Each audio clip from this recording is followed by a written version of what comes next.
So let's talk about something that could unravel our entire digital world, quantum computing.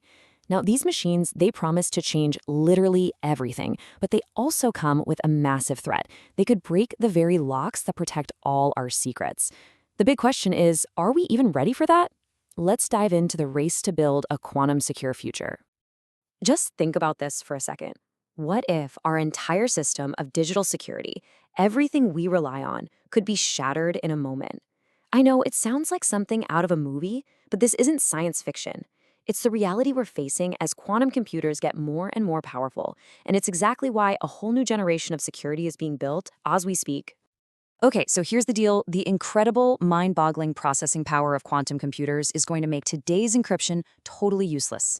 And that has kicked off this urgent global race to develop what everyone is calling post-quantum technologies. These are brand new ways to secure our data that can stand up to not just today's supercomputers, but the quantum machines of tomorrow. And that's exactly what we're going to get into today. The good news is, people are already building the future. We're going to explore two really different, kind of radical new approaches to solving this challenge. One of them rebuilds security from the laws of physics itself, and the other one completely redefines what digital identity even means. So, what does it look like to just build a whole new foundation from scratch? Well, meet Qblex.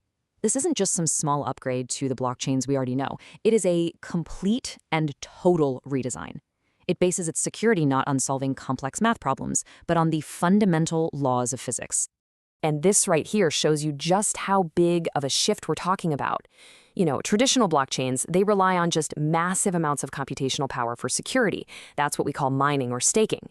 Qblex just throws all of that out the window. Instead of solving puzzles, it uses the strange, inherent properties of quantum particles to create blocks that are self-validating.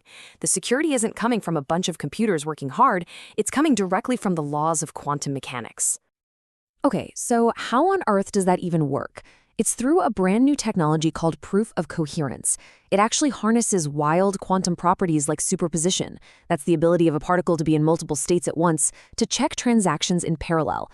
Think of it like a quantum computer checking every single possibility at the exact same time.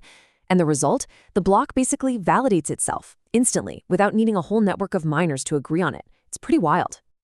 And the impact of that is just staggering, because proof of coherence completely gets rid of the need for those massive energy-guzzling server farms. It uses 99.99% less energy than the old methods. So not only is it quantum secure, it is also unbelievably efficient. All right, so if Qblex is all about building a brand new, super secure foundation, what about all the systems we already use? Well, that brings us to our second approach, Qverse. This is a quantum secure application that's designed to run on existing infrastructure, and it's tackling the huge problem of our digital identity. And it all comes down to this simple but totally brilliant idea. How can you prove something about yourself without actually revealing the sensitive data behind it? This is the core concept behind a cryptographic method called zero-knowledge proofs. So here's the more official definition. A zero-knowledge proof, or ZKP for short, is basically a digital conversation where you can convince someone that you know a piece of information without ever showing them the information itself. Qverse is taking this idea and combining it with post-quantum cryptography to completely future-proof our digital identities.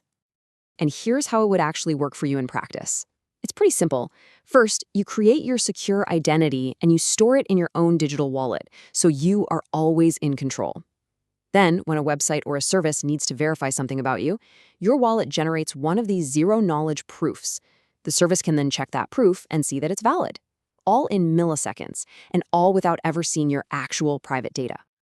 So what does this actually look like in the real world? Well, the applications are incredibly powerful, and they could totally change how we think about privacy and our data.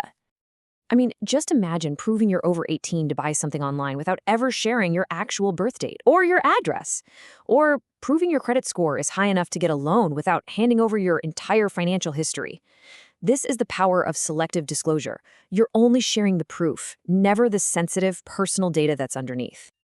Okay, so let's bring these two huge ideas together. We've got Qblex, which is building a new quantum-native foundation, and we've got Qverse, which is creating a post-quantum identity application.